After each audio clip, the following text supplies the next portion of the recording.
You're listening to episode 323 of My to Life Radio. I'm Matt Blackburn, and today I'm excited to interview Lulu Alarmeli. We've been following each other on social media for quite a while now, and I've always appreciated the information that she shares. I always appreciate the people that don't just parrot these educators. Like, there's a lot of Ray Pete accounts out there that only talk about that and always demonize the same exact supplements and never get outside of their box. So someone like Lulu is completely outside of the box. She integrates multiple different ideas. And in this show, it was fun to talk about functional medicine testing because I've gone back and forth with this over the years. Some people say test, don't guess, which means don't just go off of symptoms, but always test to see what you're deficient in or what you have too much of. My criticism of that, and there's a lot of criticisms, is you're not always seeing the correct levels. People think that the blood is an accurate reflection of every nutrient in their body, and that's just absolutely not true. Even in just the simple case of iron, we know that serum iron doesn't tell you much, but serum ferritin tells you way more because that's an accurate reflection of bone marrow iron stores. And I think another criticism I've heard over the years is that it just gets way too complicated with testing and it's overcomplicating human health. But the reality is human health is complicated. That's why I have over 300 shows on this podcast. That's why there's so many health podcasts, is because there's so many things to talk about, so many different areas to explore that interconnect. So I really love when a guest can change my mind during the show, and Lulu did that for this one, really inspiring me to finally crack open my bin that's right next to me here and start sending in different tests. It's not blood. I have urine test, stool test, even saliva test to test my mitochondrial function. There's all different tests that I've been wanting to do over the years. And the more information, the better, as long as it doesn't stress you out. And being back at my lake house, looking at moose and deer and elk every day, only hearing bird song and no stressful sounds of civilization, my stress is definitely low. And now I have the capacity to finally explore again. So in this show, Lulu talks about cortisol, the relationship between cortisol and melatonin, and what to do if you have high cortisol, which supplements to take, and when. We talk about light pollution, noise pollution, living with the seasons. She talks about why she's a big fan of vitamin D and vitamin D supplementation. And then, as I mentioned earlier, we talk about functional lab testing. And I really enjoyed hearing her thoughts on all of that. So she talks about where to start with your health, why she's not a fan of killing pathogens first. And then she talks about the stool map test, the organic acids test, a little bit about how she interprets those. Then, because it was late for her, she was on the other side of the world, I only ask her a few listener questions, including what would help someone with low cortisol in the morning, her thoughts on balancing TH1 and TH2, how to end long-term chronic severe insomnia, and how to remedy high testosterone but low free testosterone. So it's a really fun show. I think you'll enjoy it. Here is Lulu Alarmeli.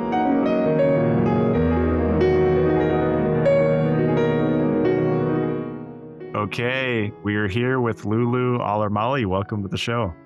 Thank you so much for having me. It's such a pleasure. Yeah, I'm excited. We're going to talk about a whole lot of stuff: the gut-brain relationship, sleep, hormones, neuroinflammation. I think we've been following each other for several years, and I've been wanting to have you on to talk about human health, because I appreciate that you're holistic with it. You know, you look at the body as a system of interconnected systems instead of just looking for the magic bullet. And I've been sucked into that in the past with supplements and demonizing certain supplements and Hmm. making it I sound remember. Yeah. like but it's good if we always keep bringing it back to a balanced approach. I don't think it's bad to experiment and go to extremes as long as it's not forever. And then, you know, kind of admit that you did. But I've never gone too crazy. Like I've never high dose copper for like years straight. Yeah. It's like just a Yeah. few. Yeah. Yeah. Yeah. But you're actually one of the people that honestly like encouraged me to always like if I learned something new or if I learned something that changes my beliefs to always just like own up to it because I see you do it like you've done it multiple times and that's the reality of science. Science is constantly evolving. Even now like there are these different paradigms of medicine or even functional medicine or like health optimization that are making functional medicine a little bit some functional medicine approaches a little bit moot or ineffective or inaccurate. And as scientists, I really feel like it's our duty to constantly be on the lookout for new like evolution in medicine, and then also to not be afraid to just be like, hey, there's been new information. It's changed the way that we've done things in the past, and we're evolving with it. Yeah. Yeah, absolutely. And I mean, lately I've seen like the last couple of years, which I've pushed back on it, this idea, and I don't know which camp you're in, that, viruses don't exist and cell membranes don't exist and kind of like going off Gilbert stuff and mitochondria don't exist and Oh my God. ATG, like it's crazy. Like, No. I'm not there yet. I don't know if I'll ever be because there's it's actually what I'm seeing is are things moving in the opposite direction, which is it's all about cell membrane, it's all about mitochondrial health, which is really interesting because those were some of the things that were proposed like decades ago. And I just find it really interesting that they're now just like coming to light and becoming more mainstream. But I'm definitely going to believe that direction more because there's so much science to back it up. So I don't know. yeah, yeah. I think a lot of those people tend to go the quantum route and the power of the mind, and it's all just grounding and sunlight and structured water, which there's something Mhm. to all of that, but it's not Yeah. everything. Like, Yeah, well, it depends who you're listening to, but it appears that grounding, structured water, sunlight has a direct influence on mitochondrial energy production and mitochondrial health.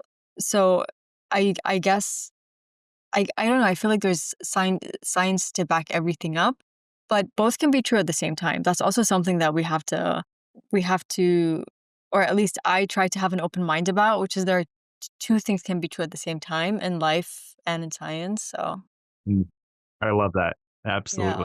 yeah. Yeah. So, how did you get interested in human health? Did you have health condition you were dealing with? No. No, now okay, I'll tell you my story. So initially, to be completely honest, I feel like I kind of stumbled into functional medicine a little bit out of spite, which is not something that I usually tell. But I was just like a traditionally trained clinical dietitian. I was I was an athlete, so I became really interested in sports nutrition. I got into sports nutrition and then I was living in Kuwait at the time. I moved to Dubai and I started working in a sports medicine facility. So we were kind of taking either athletes or general population and working on optimizing their health and optimizing their performance. And I was seeing that there are some people that were responding really well to just like the standard interventions like nutrition, training, nutrient repletion. And then there was a group of people that just would not respond normally, no matter what we did. And I was lucky enough that my boss's wife was a functional medicine doctor. And I would refer those complex patients to her, and then I'd see like the expected results from someone who's training 4 to 5 times a week, following a standard nutrition plan. And then I just got more and more interested. When I was working in Dubai, I found that I do feel like functional medicine can be a business model as well. So I feel like a lot of practitioners would take on clients, run a bunch of tests, like thousands and thousands of dollars, and then the treatment would be like so basic and so standard. So I kind of decided to infiltrate it because I would send my clients and like nobody would get the help, like proper help that they needed. So yeah, went into functional medicine just because I wanted to give people the help that they deserved.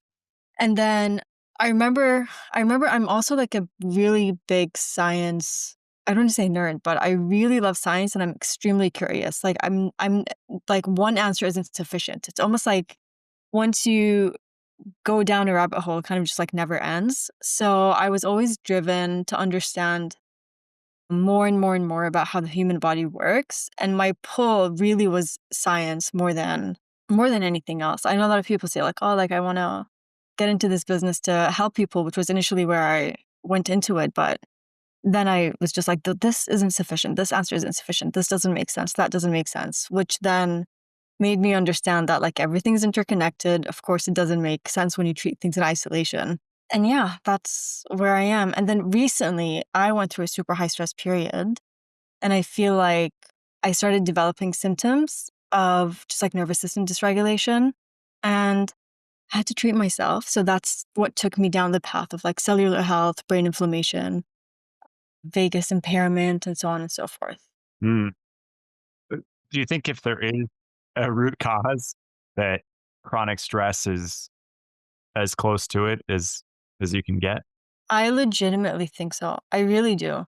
And when I remember when I first started learning about functional medicine, a lot of the practitioners or the mentors that were teaching us would say stress is a major factor. And they would give us these explanations as to why stress was a major factor. So they'd explain cortisol levels, HPA axis dysfunction.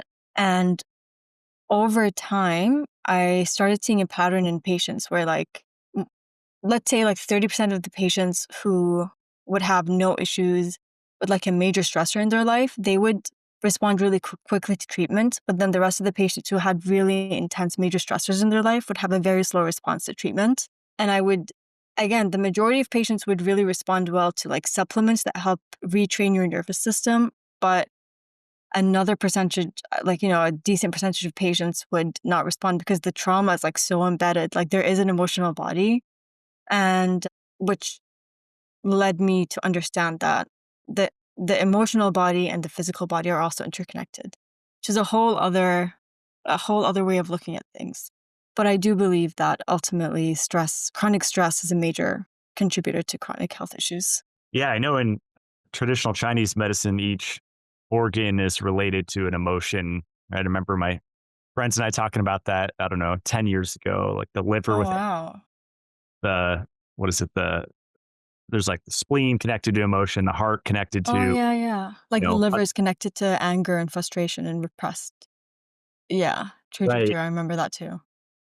And it was, yeah, that's fascinating to me that it's like a two-way street. Like you can use supplements and herbs to, uh, like I remember when I was going heavy on liver detox, just like focusing on the Mm-hmm. liver years ago when I was Mm-hmm. vegetarian, vegan, raw vegan. And I did feel like my anger was less, like I was just less pissed Oh off. really? That's so interesting. Yeah, I mean, that's through the traditional Chinese medicine lens. I don't know enough about organs and the way that they connect to specific emotions, but what I do know, because I'm studying something called cell danger response at the moment. So I find that super, super fascinating because I want to say it's almost reductionist, but it's not. It's the complete opposite of reductionist. But anyway, the concept of cell danger response is that your mitochondria and your cells almost have the sixth sense and they're made to perceive different threats in the environment. So it can be infections, toxins, emotional stress, emotional trauma, viruses, and whatnot. And I'm studying that on one hand, and on the other hand, I'm doing a course called Primal Trust, which is nervous system regulation. And interestingly, cell the it's the concept is that people who get chronic health issues are people who their cells never really exit the danger response. So your cells perceive threat and then they go through cell danger response 1 and they move on to cell danger response 2 and then they move on to cell danger response 3 and then the healing cycle completes and you're back to where you were. And what's interesting is that the polyvagal theory or schools that are trying to address chronic health issues through the lens of nervous system regulation also say that people get stuck in these fight or flight responses or these functional freeze responses also as a result of cell danger response. So, like I said, like the emotional body and the physical body are connected. And I really do believe that you have to treat both at the same time. So there are people that take supplements and they see huge improvements, whereas there are people that take supplements and don't see big improvements. And there are people that do nervous system regulation and they see huge improvements, and there's people that do nervous system regulation and don't see major improvements. I feel like depending on like the level of stress that you've experienced and how much of it is trauma, because it's also been shown that trauma gets stored in the fascia.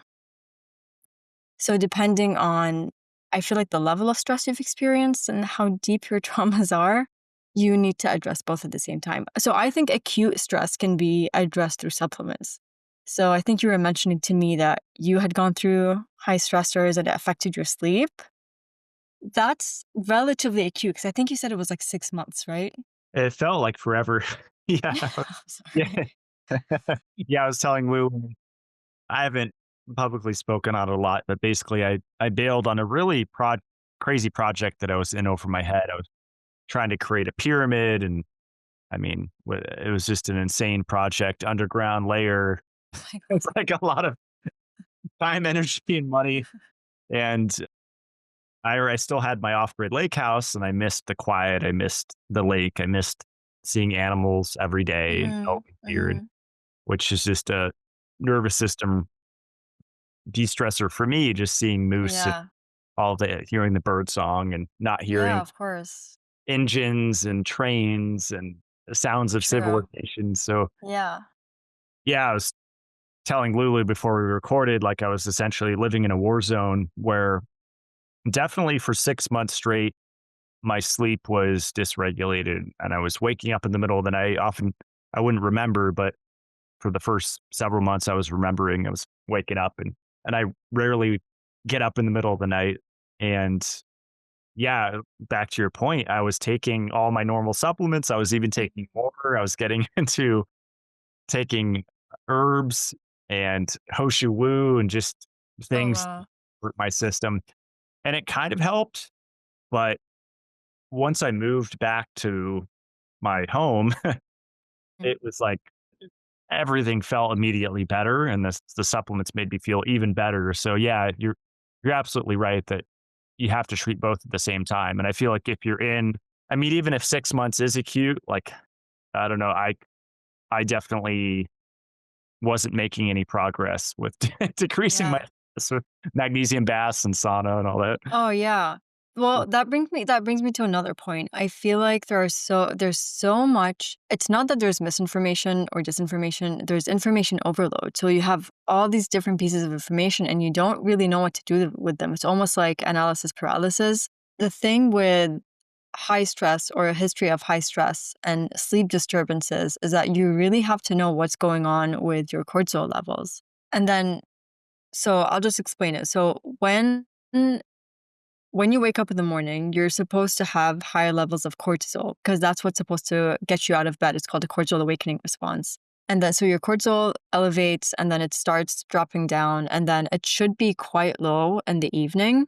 And melatonin is supposed to have the complete opposite effect. So when you wake up in the morning, melatonin is very low. And then as the day go by or as you enter the evening, your melatonin goes up. So you have this kind of opposite relationship. Cortisol goes down, melatonin goes up to help set you up for a good night's sleep. And what happens with chronic stress, depending on how long you've had it for, that's why I was mentioning the acute stress component with you, is cortisol starts going up or it doesn't dip in the evening. So you have your daytime morning cortisol awakening response, you're energetic, you're productive, you're alert, you're in a good mood. But then evening time comes and you get into bed and your brain is racing, you're thinking about your to-do list, all these thoughts come up that don't really have any place, and then you can't switch your brain off and fall asleep. And people think it's like reaction to their environment, which of course it is, but really that's a physical dysregulation. That's a stage 2 adrenal dysfunction. It's called adrenal dysfunction, but really it's the signaling from the brain to the adrenals. So when something like that happens, you need cortisol lowering supplements. It's not like just a general adaptogen. A lot of people will, and that's what I mean about information overload. People will be like, oh, like take some magnesium glycinate, take some melatonin, take some ashwagandha because ashwagandha reduces stress, take some theanine because theanine reduces brain activity. But theanine has like a very short term, like it's great when you take it, but it has no reparative qualities.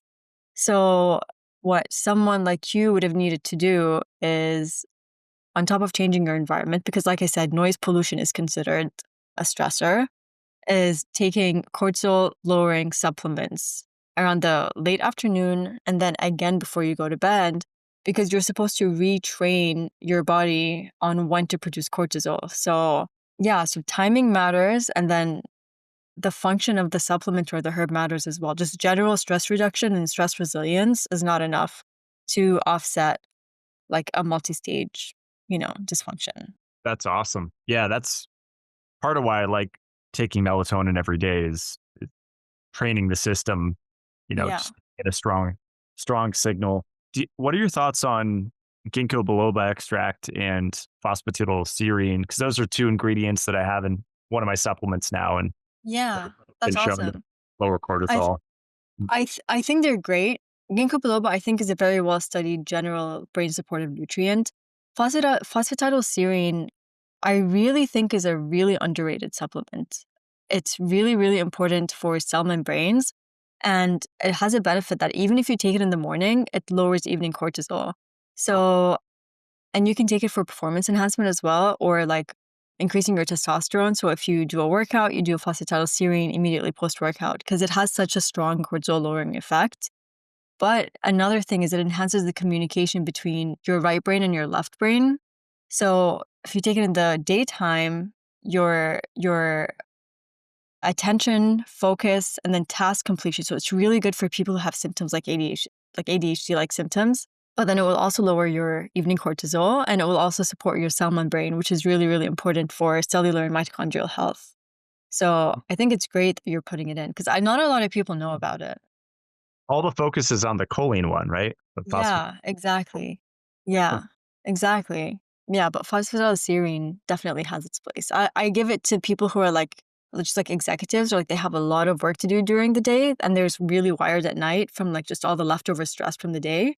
So I give it to them actually at like 2 doses just to support their daytime production and alertness and focus. And then they supports cortisol clearing so they don't take the work stress home. That's really cool. Yeah, the noise pollution one, living 100% off grid in the woods for a while is so fascinating to me. And looking at the studies linking noise pollution to disease Yeah. is people don't think like I had 100 acres, but around trains, their rural environments can be just as loud as the city. And I Yeah, I was, would never guess. I would never guess. Such a surprise to me. yeah, it's whenever a train crosses a major road here in the States, they have to blow their horn. And there were a bunch surrounding. So it was every hour. It wasn't just the rails noise and the vibration traveling up the mountain like a siphon, but the horn as well coming up.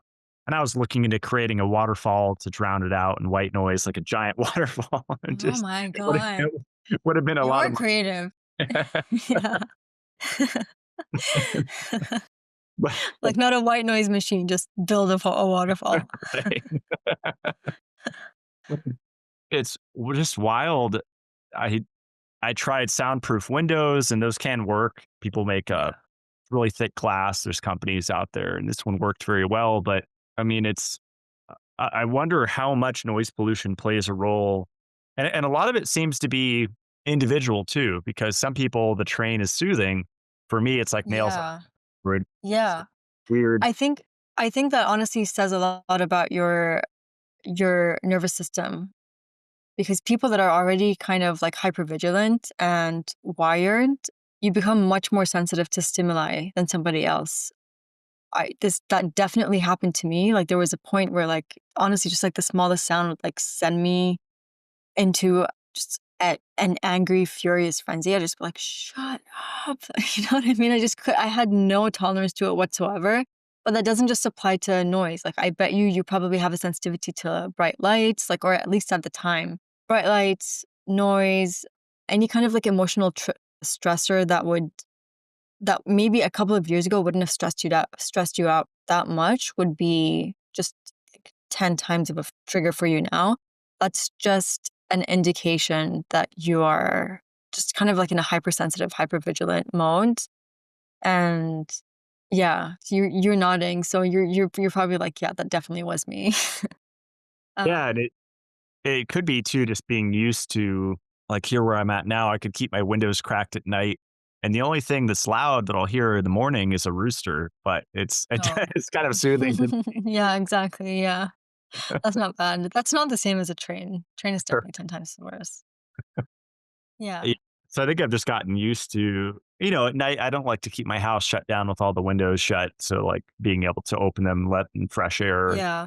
long. Yeah. So right now, you don't have any sleep issues? None. Yeah. And I didn't really change anything on the same supplement routine. And yeah, I was telling Lulu just the first day one of being here by myself, the first full day, it was like a huge unwinding relief. If you guys have ever felt that, just where, Yeah. I don't know, maybe you go somewhere that you love and it's just like, you just feel your body letting go of tension in real Yeah. time. It's pretty cool. Yeah, yeah. Yeah, that is really cool. That's awesome. hmm But yeah, bright lights, absolutely. There's there's a bunch of stuff, but yeah, interesting about the timing of the cortisol lowering Mhm. supplement. Do you often encourage people to change environment, or is that one of like the last things? 'Cause a lot of people with jobs and family and kids, they really It's can't. so tough. Yeah. That's actually one of the reasons that it's like you said, it's one of the last things because it's so tough, but it is really, really important for so many different reasons. Really, ultimately, all of us should be going back to like an ancestral way of living, which I think is exactly what you're doing or trying to do. But we should all be getting morning light exposure. We should all have no evening light exposure. There was a really interesting book. I think it's called Lights Out, if I'm not mistaken. And it was written about 20 to 30 years ago. And the writer was basically saying that all these chronic diseases started and people are blaming it on the agricultural changes that occurred. But the same time that the agricultural changes occurred, we started incorporating evening light into our lives. So and he had so much to support it. And he was basically saying that we're supposed to have different seasons. So we're supposed to have like light exposure during the summer until the evening time. And then we're not supposed to have light exposure during the winter. And all of these different biochemical reactions change in response to our environment. So we've evolved through thousands of years to understand that when the sun is out until 9 p.m., it's summertime. And when the sun sets at 4 p.m., it's winter. And along with that, we get different exposure to cold climates, warm climates, and then the produce changes as well. So you have access to more carbohydrates during the summer, fruits and whatnot, and you have less access during the winter. And light exposure controls different things like serotonin production. So for during the winter, you're supposed to kind of go into hibernation, your metabolism slows down a little bit. And when we introduced indoor lighting into our lives, we are basically completely confusing our mitochondria and our cells into thinking that we don't really have seasons, especially also because we now have heaters, we have air conditioning, so we're kind of used to keeping ourselves comfortable. So like we're never too warm, we're never too cold, and that is what ultimately like people, like that's the new paradigm in medicine where it's really like our environment has been weaponized against us. And that's what ultimately is causing a rise in chronic disease. So yes, people really should change their environment, but if you can't change your environment, then you have control over your exposure to light. EMFs, people think that like non-native EMFs are, they're non-ionizing, so they don't cause any issues, but they do affect mitochondrial mitochondrial energy output, which affects the way that our cells functions. And, we have cells control every single organ in our bodies.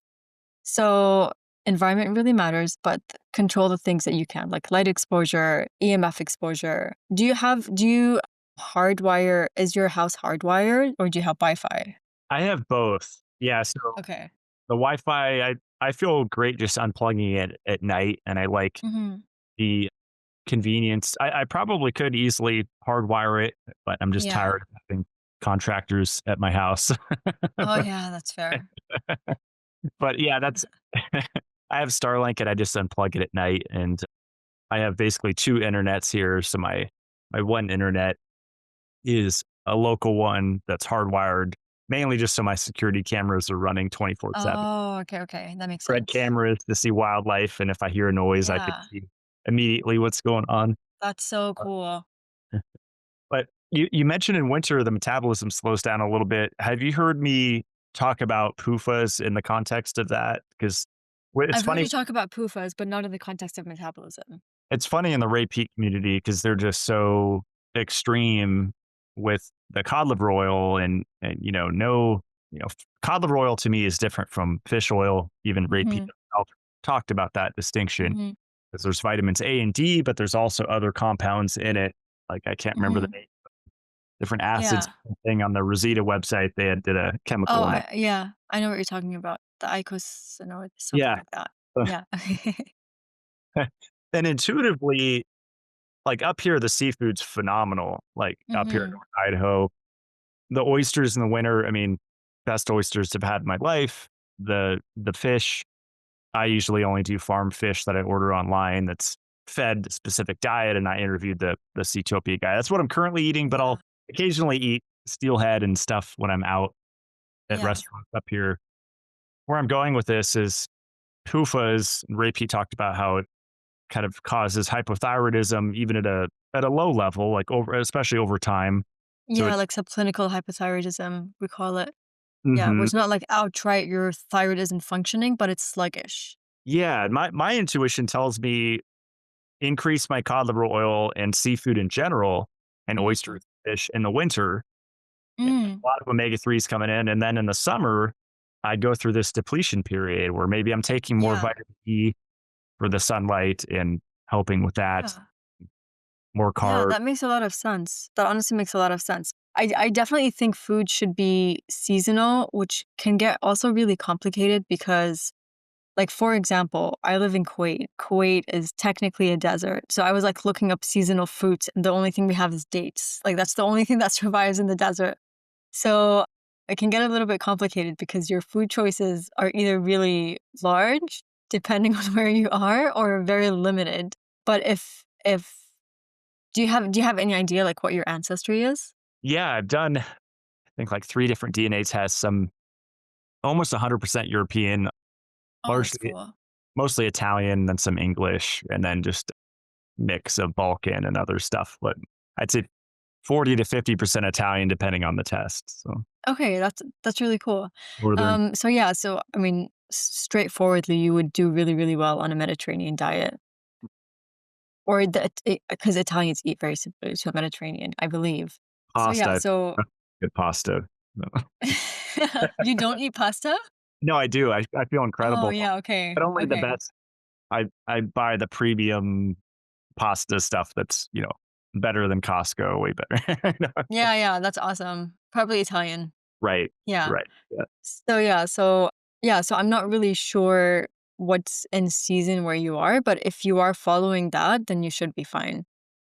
And then vitamin D, I do think this is where different schools of thought kind of clash because the people that support like sunlight exposure, structured water, grounding and whatnot, you do need vitamin D for a lot of different functions in the body, especially since we're on the topic of sleep, but especially sleep, microbiome function, and it's very much linked to chronic pain because of the effect it has on your sleep and the effect that has on your B vitamin levels. So during the winter, there are people where the sun does set really early and they have no sunlight exposure. So ideally, I would suggest supplementing vitamin D in the winter. I think I mentioned to you I did some work with a woman called Dr. Sasha Gomenak. She's a neurologist. So she's like a conventionally trained neurologist. And I think from what I understood, she was working with people and she'd see these people who have chronic pain And then some of them would do an MRI scan of their neck. And let's say like they have neck pain and they do an MRI scan and it was like shows neurodegenerative changes, degenerative changes in the spine, which age-related decline is really common, like as you get older.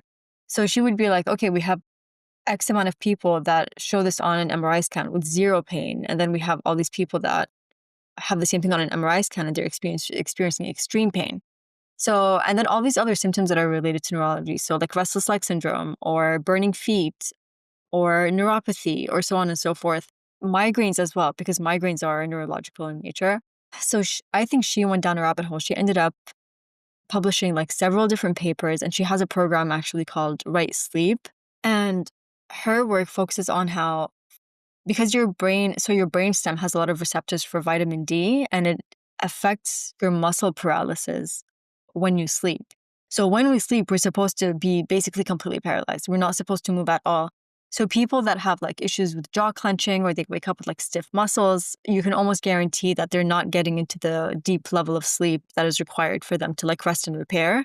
So vitamin D is necessary to enter the deep sleep. So again, this is where that kind of medicine clashes because yes, you do need to supplement. Otherwise, you're going to struggle in the winter.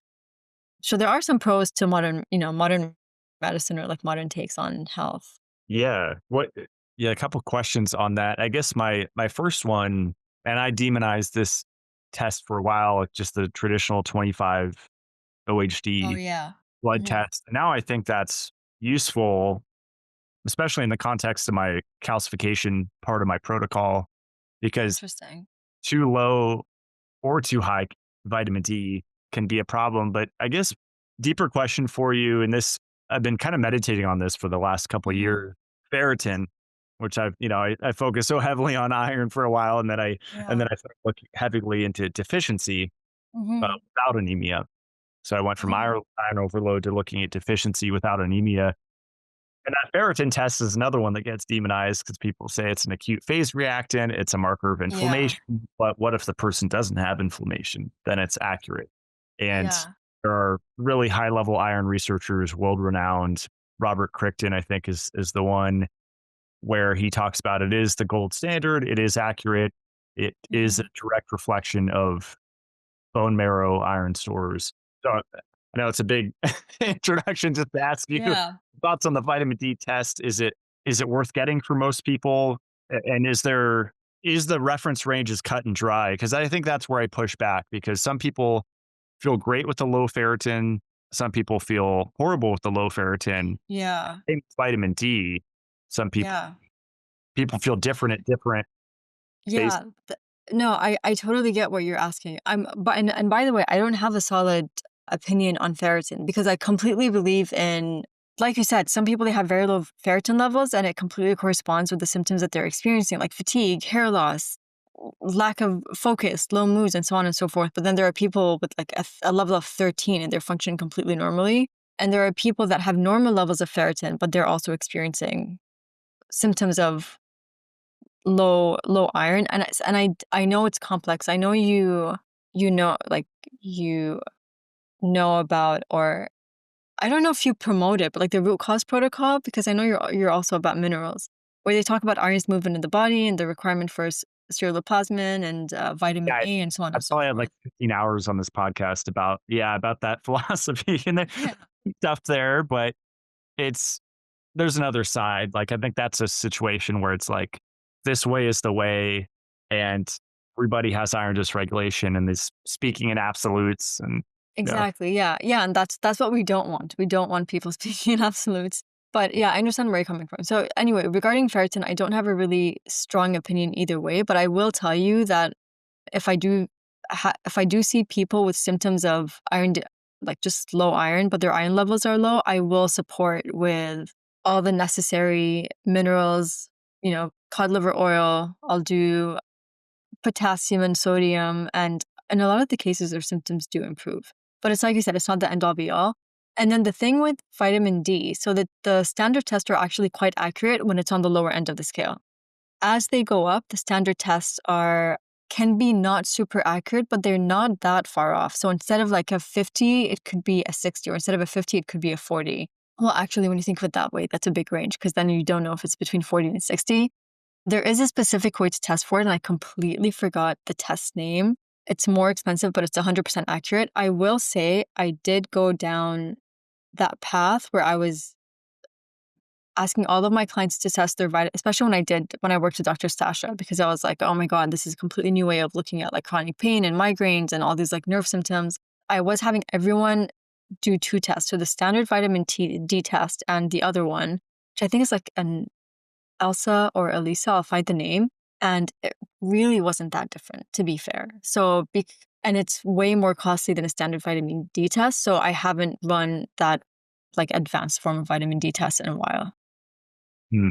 Yeah, I always think back to where I think it was, I don't know, 2 to 3 years ago, my dad got his standard blood work down in Southern California from his doctor, just Mm. like routine checkup. And I looked at Yeah, the list after, several hundreds of podcasts and what I know about testing, which I'm always learning. And I was just so disappointed at like it was all very useless information. Like it the is. Yeah, a lot of it is useless information. I agree with you. vitamin, yeah, the 25D test wasn't on there, serum ferritin wasn't on there. I Oh think it was my just like God. I think it was just like serum iron and that was it or something. That's crazy. That's nothing. And I do, by the way, that's because I work with a lot of American clients and I find it insane that you can't just like go up to a lab and just request a bunch of tests because like your health should be your right. You should have They have every to right know to a like do a website. checkup. Huh? Right, I agree. If they know a website, you can, like, there's Request a Test, which I used for Oh, years. nice. Awesome. Yeah, Quest Diagnostics, I think. I know Request a Test, you could just, yeah, buy a test, put in your zip code, find a lab throughout the US, and that's, like, an easy one. So, Okay, honestly, that makes my job so much easier. So thank you for telling me that. Because everybody I spoke to, like, they're like, oh, I have to get a request from this doctor. And then, like, that person has to sign off. And then maybe they'll be able to do it. But anyway, I do think generally standard blood tests, a lot of people with chronic health issues have very normal blood tests. I will say that. And that's why I do think we need to dig a little bit deeper with advanced functional lab tests. I do know that a lot of people are against it. There are a lot of functional medicine practitioners that say they'd rather go by someone's symptoms because labs are expensive and whatnot. But at the end of the day, when you want to treat someone, I always say you have to have a super clear diagnosis so you know exactly what to treat. And fortunately, advanced functional labs do. I really do feel like they're able to give you really accurate diagnoses. So, like for example, if you test your cortisol curve, you'll know exactly what stage of adrenal axis dysfunction, HPA axis dysfunction you're in. You won't be guessing. You won't be like, oh, am I in fight or flight? Am I in freeze? Am I in this or that? Because it will be mapped out exactly on the graph. And then you'll be able to, A, prevent it from getting worse because you know where you're at, and B, supplement appropriately because you know where you're at. do you think the tests are much more important for people with, like, serious chronic ailments? Like, if it's someone that just has some annoying symptoms, like occasional insomnia or Yeah. occasional, I don't know, Like gut issues or bloating or something like that. Good question. I am starting to believe that the more serious and chronic and severe your health issues are, the less relevant those tests are. I do think people with like an acute issue, like they got food poisoning and they're bloated, or people that have been bloated for years, but that's still not like a major like chronic health. I feel like a major chronic health issue is something that's someone who's experiencing a multi-system symptoms, which basically they're experiencing brain fog, difficulty focusing and concentrating, they have low moods, they're depressed, or they have anxiety, plus they have bloating, plus their immune system is in shambles, plus they're getting skin flare-ups. That's like someone who, they're completely dysregulated. And I actually think it's pointless to do testing in that phase. And I'll tell you why, because I know I mentioned this to you before, but I another way that I think functional medicine does things not so greatly, or the way that I do think functional medicine has been commercialized. I'm sure you agree. It's been commercialized, and then when something gets commercialized, it gets dumbed down and everything is very like reductionist, because I do think they want people to do tests and sell some supplements and so on and so forth.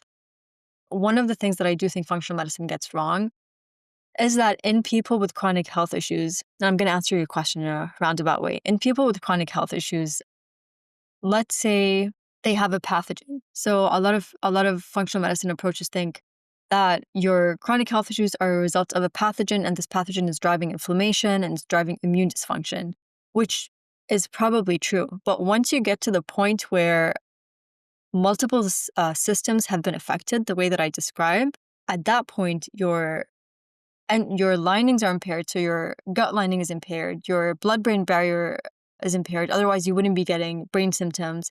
Pretty much all the cells in your body are impaired, because of the mitochondrial component. So like when you are stuck in cell danger response, your immune system is highly primed, so it's extremely sensitive to any threat that it can see.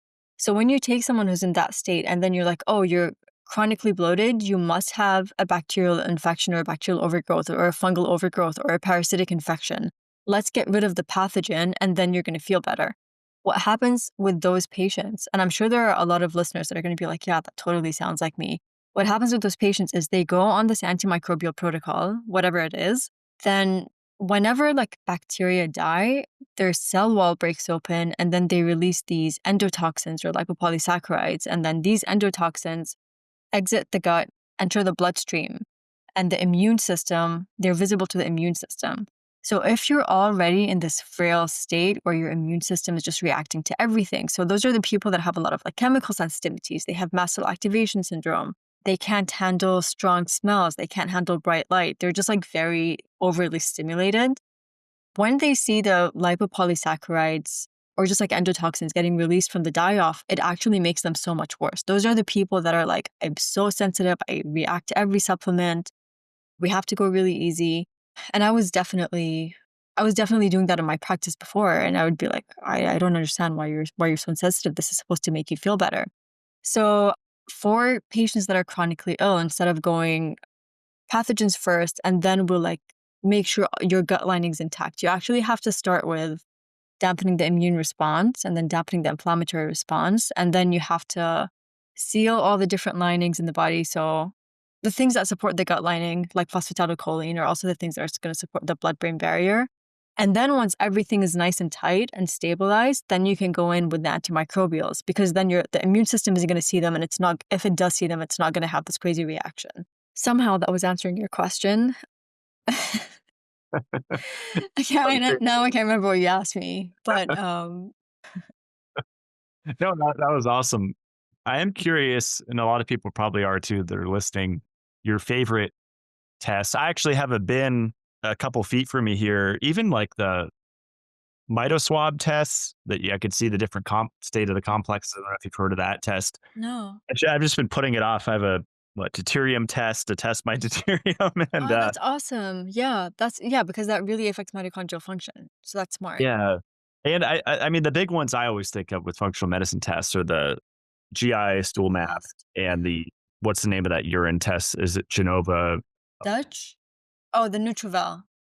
Yeah, I have one like urine test where you can see the different acids and stuff, and from that you can. Yeah, organic acids test. Oh, that's what. Thank you. Yeah, and Yeah, yeah, I plan to do all of that because it seems very interesting, and I'm you friends with a should. local doctor pharmacist here. We have really fun conversations when I go into his supplement section at the drugstore. We just talk for hours, and That's yeah, cool. I think he got into HTMA last year, but we always just exchange notes and stuff. And yeah, he can take all the labs for me. So I plan to look into all of it because if it can help me help more people with you know Yeah.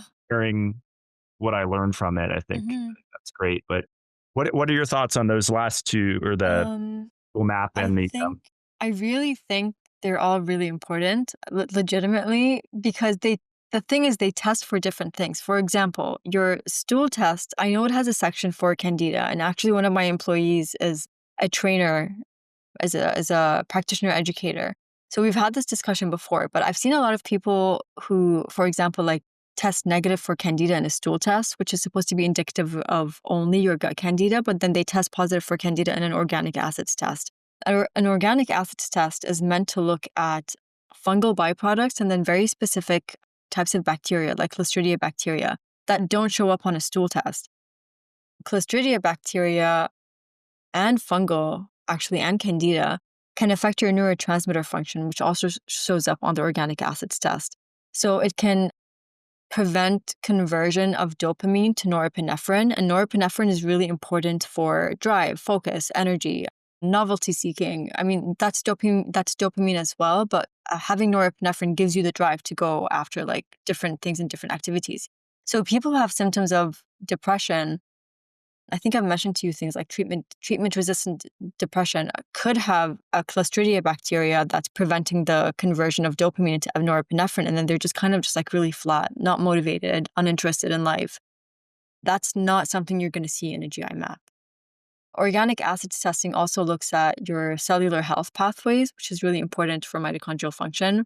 And they have a lot of different markers that that reflect detoxification. I don't think it's completely, I really don't think it's comprehensive for liver detoxification, but at least you get some insights into your glutathione levels, which are important for mitochondrial health in the sense of redox, which helps with energy production within the cell. That's actually one of the things that gets you out of cell danger response. So if you have issues with glutathione, for example, something is stuck somewhere with your healing cycle. So that's the organic acids test in a nutshell, which you can imagine that's all invaluable information. You want to know what's going on with your neurotransmitters. You want to know if you have certain bacteria that are causing brain symptoms, because also Clostridia and Candida kind of shift serotonin production more towards something called quinolinic acid. And quinolinic acid is really excitatory. So if you have certain gut bacteria or Candida in your system, it could be the reason that you're this highly reactive person, can't calm down, very easily triggered. And then that, again, relates to what we were talking about, where there's no one root cause. Because I'm pretty sure I said that about nervous system dysregulation, being in a hypervigilant state, being in a high cortisol state. And then the GI map gives you a lot of information about different bacteria, whether you've had food poisoning, whether the food poisoning has lingered around instead of left your body in 2 weeks the way it's supposed to. It gives you a really good insights into your Firmicutes and Bacteroidetes, which are 2 of the 4 important bacterial populations in the gut that help produce B vitamins. And the B vitamins that are produced in the gut are actually really important for brain function, separate from the B vitamins that you consume. So I could go on and on, but basically all of these different tests have really different insights. So I suggest you do all of them. I'd be happy to interpret your results for you. But yeah, I suggest you do all of them. I do them once a year just to get a checkup on how I'm doing.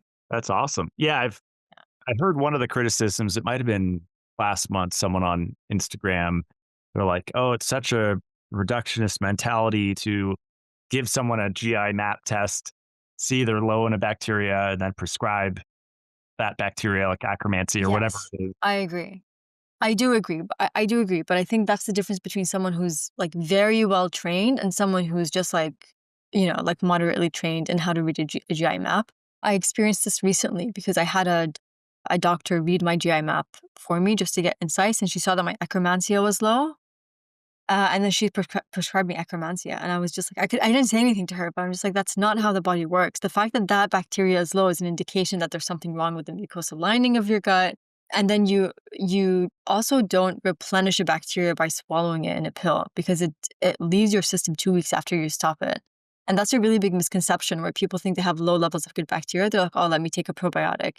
First of all, if you already have bacterial overgrowth, which is most likely what's causing symptoms of bloating, indigestion, gas, and you add in a probiotic, you're just adding more bacterial activity. And then second of all, probiotics do not replenish any good bacteria in your gut. They work while you take them, and then when you stop the probiotic, you literally poop them out in 2 weeks. So what you need to do is feed your good bacteria with the things that they need to grow. For example, Akkermansia responds really well to polyphenols, responds really well to also short-chain fatty acids. So yeah, it is very reductionist, I would say. As well as looking at things you have a lot of bacterial overgrowth. There are actually clinical patterns that, for example, a certain bacteria will indicate SIBO versus other bacteria will indicate just like, inflammatory conditions. So it depends on the person that's reading it, I would say. Yeah, it's interesting. I do a lot of experimentation. I feel like that's my job as a supplement formulator. Yeah, but that makes sense. but the doctor friend I mentioned, he sells. You might have. I don't know if this brand is in the functional medicine space. This Biome, and it's like a high dose probiotic, like almost a trillion per serving count, and it's used for like colitis and Oh, wow. like intense. Like it's pretty much like a megadose protocol with lactic acid bacteria. And what's unique is I keep some in my fridge and I get euphoric when I take it. Not every time, but a lot of the time when I just put it in 12 ounces of water and just chug it, Wow. I feel like euphoria. And I wonder if there's a deficiency. So I should get a GI BAP and see what's going on there. If maybe I'm Yeah. not producing enough B vitamins or something. Uh, Yeah. Yeah. It is honestly, I do think that's fascinating. Yeah, because the B vitamins completely impact your perception of the world as well because they affect your nerve function, nervous system regulation. Interestingly, so for example, when I was working with Dr. Sasha, there was a time when I had really severe anxiety, like extreme anxiety. I was experiencing symptoms like dissociation, depersonalization. I would get the sense that I'm like, all of a sudden I'd be like, oh my God, is this real life or am I dreaming? Which was terrifying for me. But anyway, I did work with her. So I worked on the vitamin D, B vitamin balancing protocols. And she explained to me that you need B5 and vitamin D to produce acetylcholine, and acetylcholine activates the parasympathetic leg of your nervous system. So if you are vitamin D and B5 deficient, you're not going to produce this like calming, even though acetylcholine isn't known for being calming, but it does have a calming effect.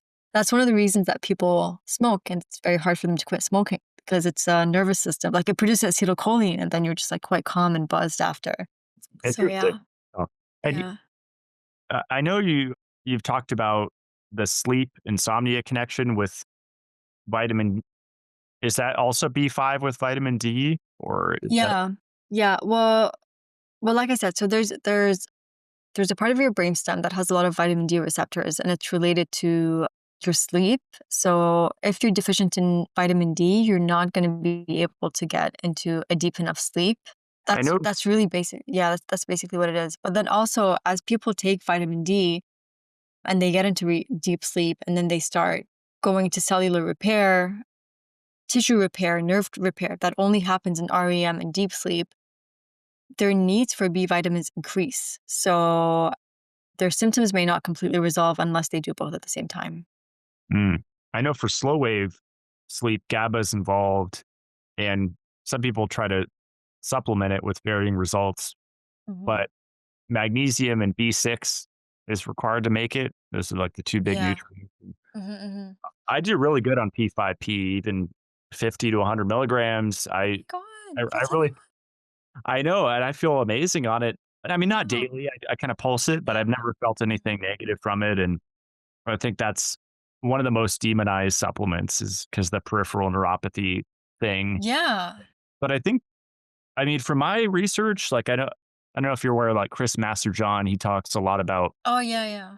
the genetic connection with, I think he's mostly focused on riboflavin for him personally. And he's also talked about B7 biotin. And Okay.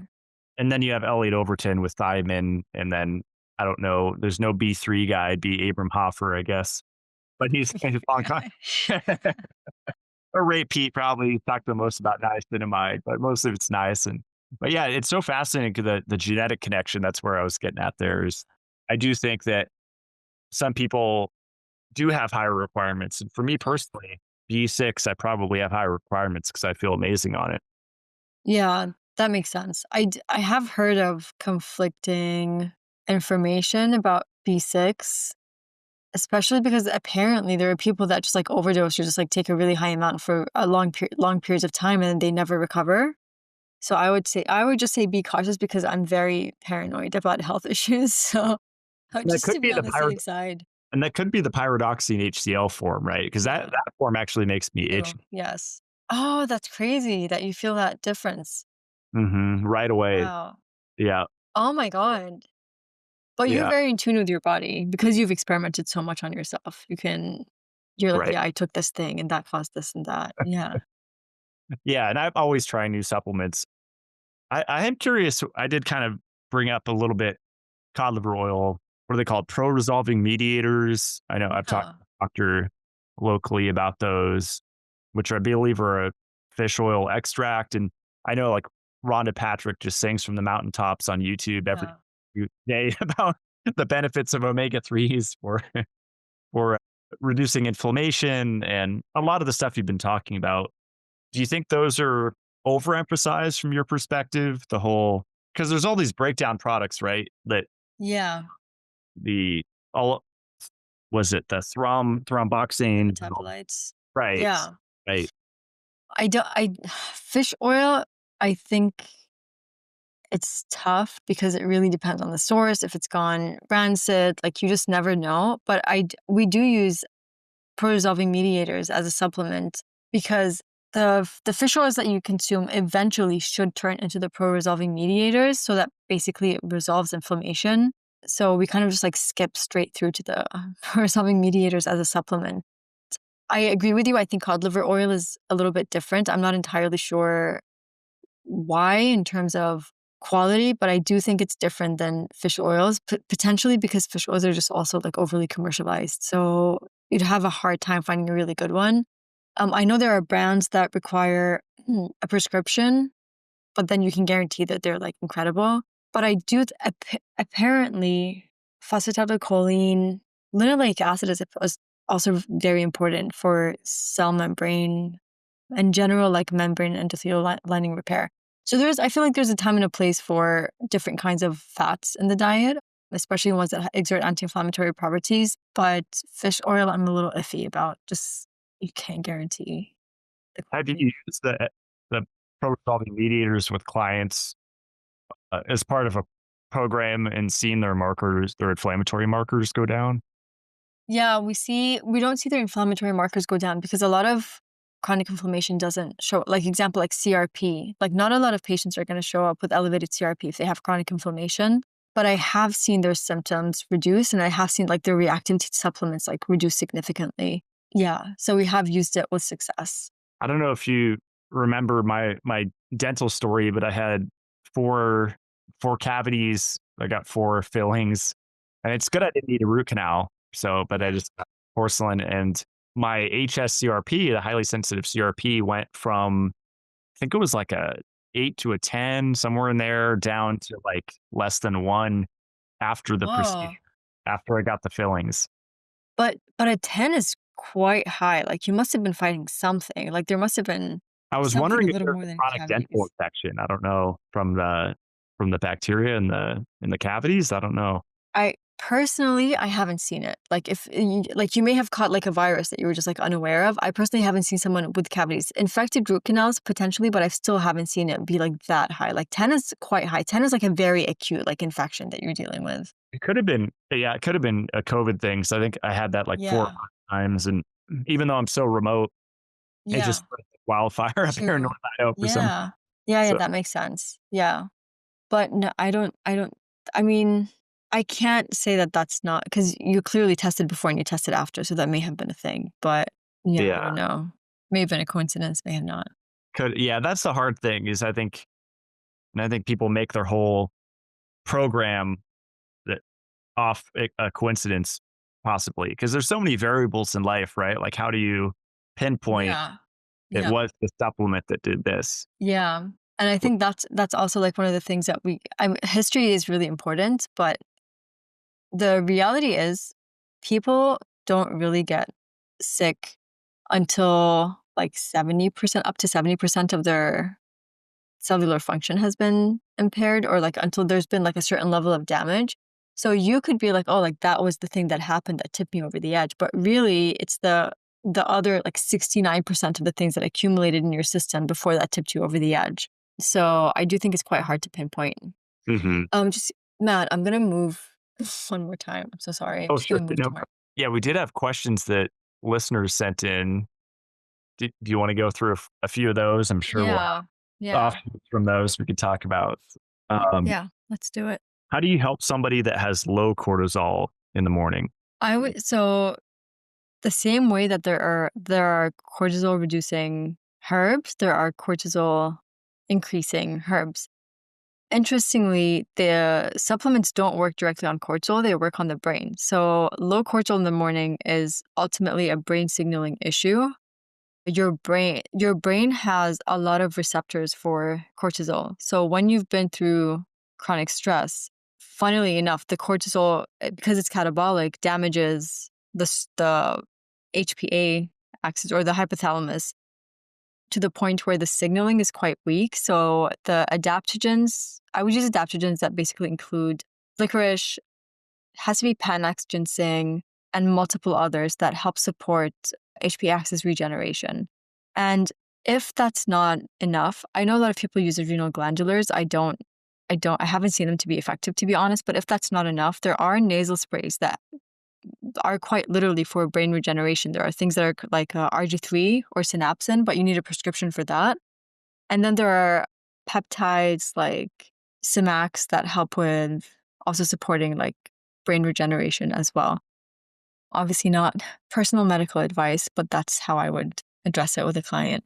Could you just slam coffee too? No, I'm just kidding. That would be the first line of treatment. The TH1 and TH2 symptoms and how to balance. That's like a part of the Yeah.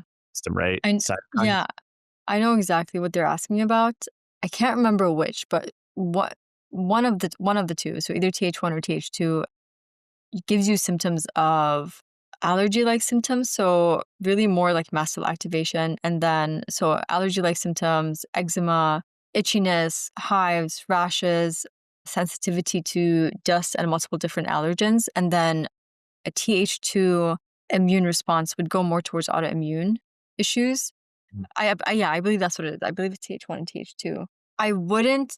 There are supplements that support TH1, and then there are supplements that support TH2, but that's not really how I would address it. I would question, why is your immune system out of balance in the first place? And then I would recommend treating that way.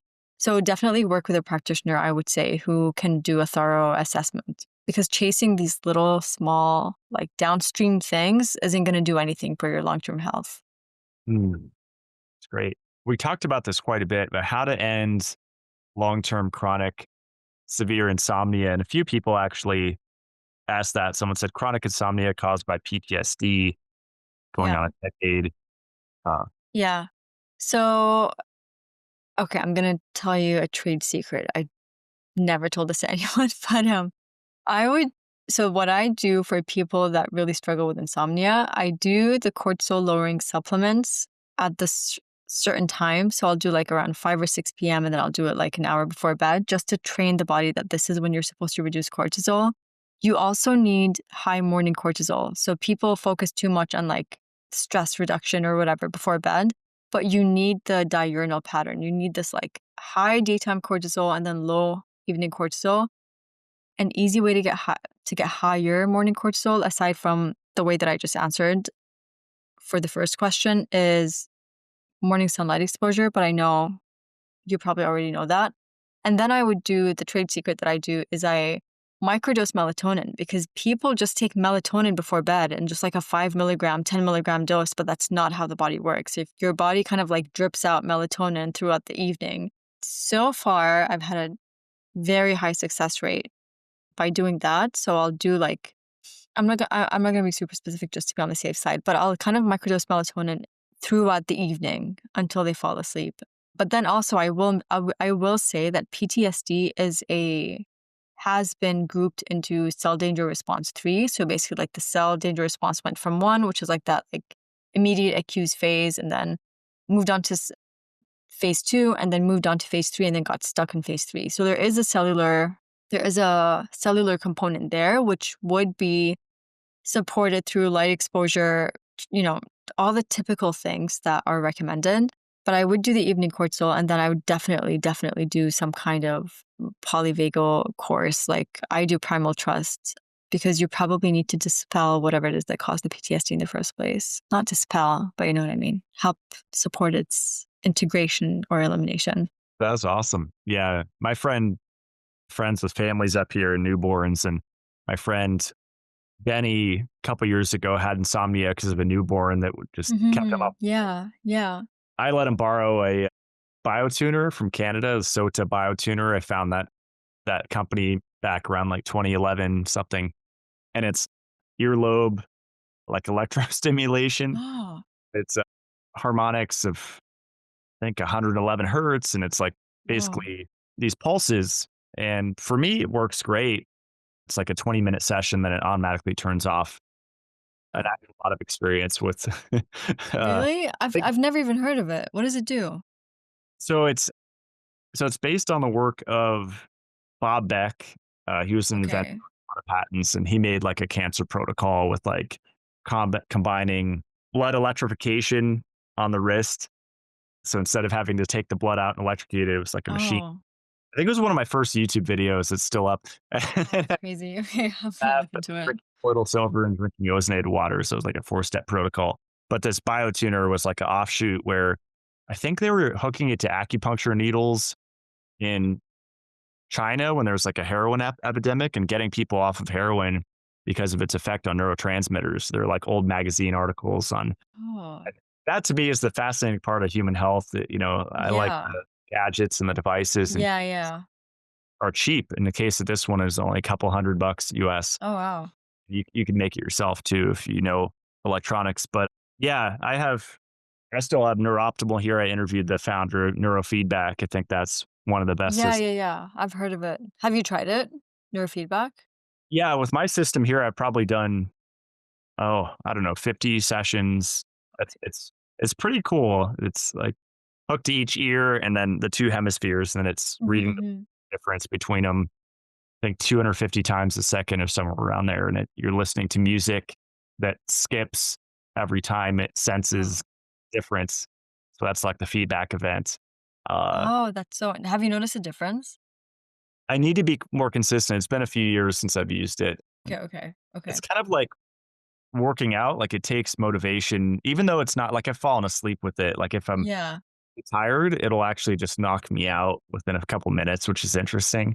Oh, that's so and yeah, that is really interesting. I've heard a lot about it. I do fear gadgets a little bit because I'm like, what if it does some irreparable damage? You know what I mean? I don't know because you can't trace it. It's not like you can trace exactly what it's doing. Yeah. The good But thing I've heard really good things. Yeah, the good thing with the neurofeedback is it's sensors versus introducing. So, like this, at least this neuroptimal, it's not introducing, it's not even forcing your body to do anything. It's just reading Mhm. and then Okay, okay. music. Okay, okay, that makes sense. But but yeah, a lot of the other devices are do ultrasonic and stuff. So anyway, the reason why I brought up the Benny story is that didn't help him. He said the only thing that helped him was basically just surrendering to being up at night, and then he was able to fall asleep again. So That's so interesting.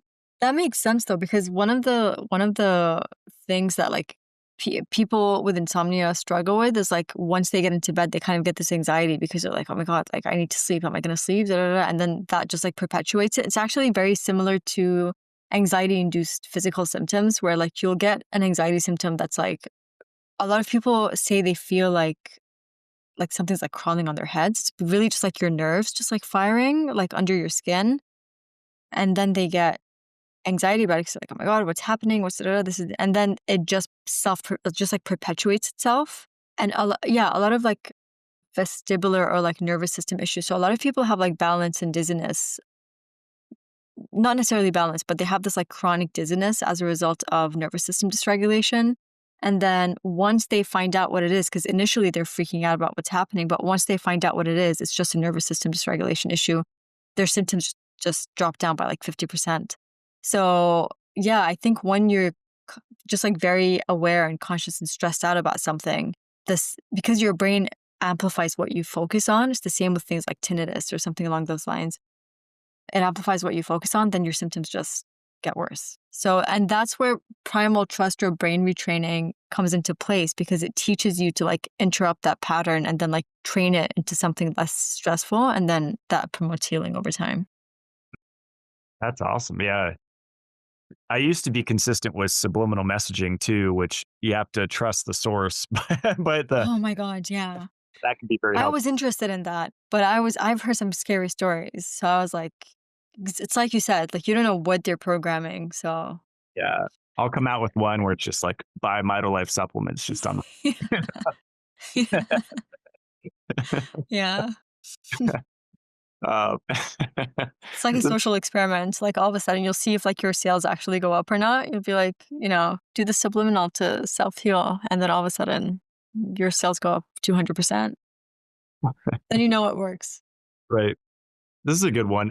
High testosterone, but low free testosterone. What is the best route?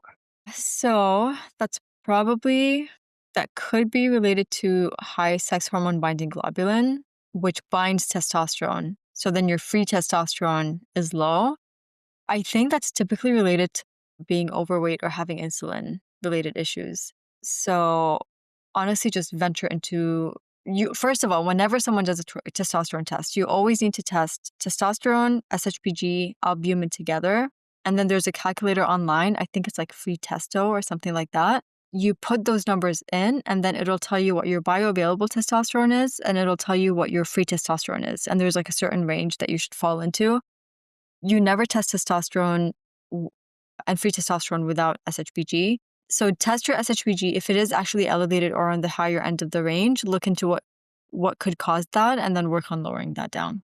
Mm, that's awesome. Yeah, people rave about my Shilajit, and not to make it commercial, but Oh yeah, no, but that actually is true. Yeah, Shilajit, I can definitely support that. Shilajit does definitely raise testosterone, and I think you have a really really high quality one as well. I appreciate it. Yeah, and it's cool that it raises the free one. I used to take nettle root. I actually used to tincture it. That's Oh, cool. my favorite tinctures for men, and it's just helpful for the prostate too, because Yeah. that helps with the high SHBG. Oh, cool. Okay, that's awesome. I didn't know that. So you taught me something today. Well, Lulu, this was awesome. I know it's super late where you Yeah. are. My day's just starting here, so thanks for doing this so late. No, my pleasure. I feel like it went by really fast. We've been talking for like 2 hours, but yeah, I was really worried about being like sleepy and just having it affect my podcast performance, but I feel like I did pretty well. And I You don't think it factored in. But yeah, it's been my pleasure, honestly. did awesome. Yeah, we'll have to do it again. I feel like there's so Yeah. many areas that we can talk about, and yeah, this is the exciting part about human health for me, where it's not just pigeonholed in one little thing. Yeah. So Mhm. many interconnecting things. Yeah. That's me. Yeah. Yeah, and I think it should give people hope, to be honest, because sometimes like you go down like one method or like you bounce from practitioner to practitioner that are just like practicing the same approach and you're not getting any better. And then you're like, oh, like actually there's all these different things that can impact my health that I didn't even pay attention to. But yeah, absolutely happy to do this whenever you'd like to have me on next. And thank you for having me again. I'll take you up on your testing offer too. Yeah. I think that the P one's probably the easiest to do, so maybe I'll start with that one. Yeah. Yeah, it's the easiest one. I know it's the organic acids one. You just like wake up and pee in a cup. That's basically it. But yeah, that's awesome. Awesome. And on Instagram, it's the functional nutritionist. Is that right? Where people Yes. Yep, find- that's me. Is Mhm. that the best place for people to go? Yeah. Okay. Yeah. Awesome. Well, Great. thanks so Thank you much. so much. Yeah, my Yes. pleasure. Stick around as we close it out. Thanks, Lulu. Yeah, yeah, yeah. Okay, bye. Have a good day.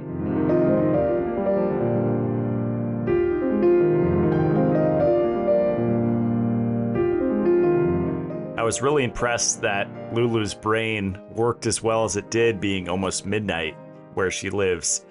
If you want to follow her on social media, her account is the Functional Nutritionist on Instagram.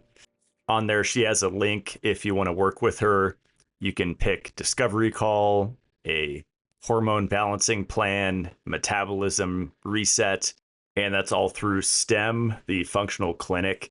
They have 12 years of clinical experience working with people. My website is matt-blackburn.com. You could read about my CLF protocol at the top of the page. That stands for calcification, lipofuscin, and fibrosis. It's a really gentle protocol to decrease the accumulation of those three things that inhibit proper cellular function.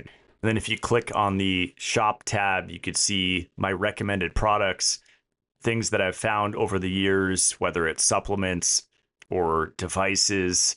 It's actually a great place to shop for Mother's Day, Father's Day, birthdays, Christmas, whatever it is. It's your one-stop shop for the best health products that I've found. And then my brand is called MitoLife. You can find that at mitolife.co. A lot of really exciting things happening behind the scenes, going through a rebrand that will take probably about a year right now, and further transitioning more of the products to those bio bottles. I started that in the industry. My friend Adam Marafiotti changed his products to the bio bottles after I started to do it, and they're basically bottles that break down in a landfill. To me, this is a very big deal because I take a lot of pills, and all the supplements I take end up in the trash, which end up in a landfill. So I feel guilt-free when I take my own products because a lot of them are in these biodegradable bio bottles that break down in the landfill when exposed to UV light and bacteria in about 5 years. Don't worry, they're not going to break down in your cabinet. They have to be in a landfill. And then the bottle and the lid will degrade, and they will not add microplastics to our environment that is causing the betaization and the drop in testosterone in males around the world. So on that note, I don't think I've announced it yet, I am bringing back the beef liver by popular demand, and also the desiccated oyster, both of those products just on their own, which I've used with my friends up here. They call them Mito babies. My friends Bill and Benny. I've kept them stocked on MitoLife products. They live up here near me in North Idaho, and they've had super healthy children that they call MitoLife babies because the moms were loaded up on Shilajit, which, there's mixed opinions on taking certain supplements with pregnancy. I haven't really found any contraindications or seen anything anecdotally that's harmful, especially if they're not megadosing. But these two moms in particular were taking, I think, 3 to 5 tablets of Shilajit every day while they were pregnant. And this is not medical advice, of course, it never is. You probably just never want to megadose supplements if you are pregnant. But taking normal doses, the regular serving size, there should not be an issue. I'm sure people are wondering what else they took. They were on the niacinamide, the magnesium, the melatonin, the vitamin E, the vitamin K2, the zinc, and the vitamin C. Lately, I've been educating people on copper, which I've talked about in previous years ad nauseum, but I've come full circle with a much more holistic and balanced view that if you take copper, you want to take zinc with it, and people argue about the ratio all day long on what's optimal. I went with 8-to-1, meaning 8x the amount of zinc as copper. So 16 milligrams of elemental zinc, actual zinc, and 2 milligrams of elemental copper. The zinc is bound to L-carnosine amino acid, and the copper is bound to orotic acid called copper orotate. And I've been feeling sun protective effects from it, more energy, better mood, because I was megadosing zinc for several years and it served me well at the time, but now I'm ready to transition into zinc with copper, which is now the only one I take. I don't take zinc by itself, but I always take this zinc plus product with a meal. So I generally take one in the morning. If I have time to eat lunch, I'll take one with lunch and then one with dinner. So minimum, I'm taking 4 milligrams of copper every day and sometimes 6 milligrams. If you missed my solo show on copper for sunburn, highly recommend checking that out. I put a lot of research into those shows and get really detailed with the science. If you are prone to sunburn, if you have really light skin like myself, highly recommend combining vitamin E and my zinc and copper product, and also the vitamin C, and you should feel better in the sunlight. And of course, then you might need to cover up, wide brim hat. I wear long sleeves if I'm going to be out all day, light pants. And then if I need to, I do sunscreen, tallow-based sunscreen. Recently, I found the product from Sky and Soul. It's a SPF 50 that's tallow-based with non-nano zinc oxide and just really clean ingredients. It's their face and body sunscreen. If you use the discount code MATT, you can save 10%. Highly recommend it. I feel amazing, immune to the sun when I have all that supplementation going on with this on my skin. Feel like I could be out all day long and not have a problem. So that product is now on my website, but you can go to them directly. It's skyandsoul, SOL.co. And then again, it's the face and body sunscreen, the SPF 50 that I love, and the code MATT will save you a little bit. That is all for today. I will see you guys next Friday. Stay supercharged.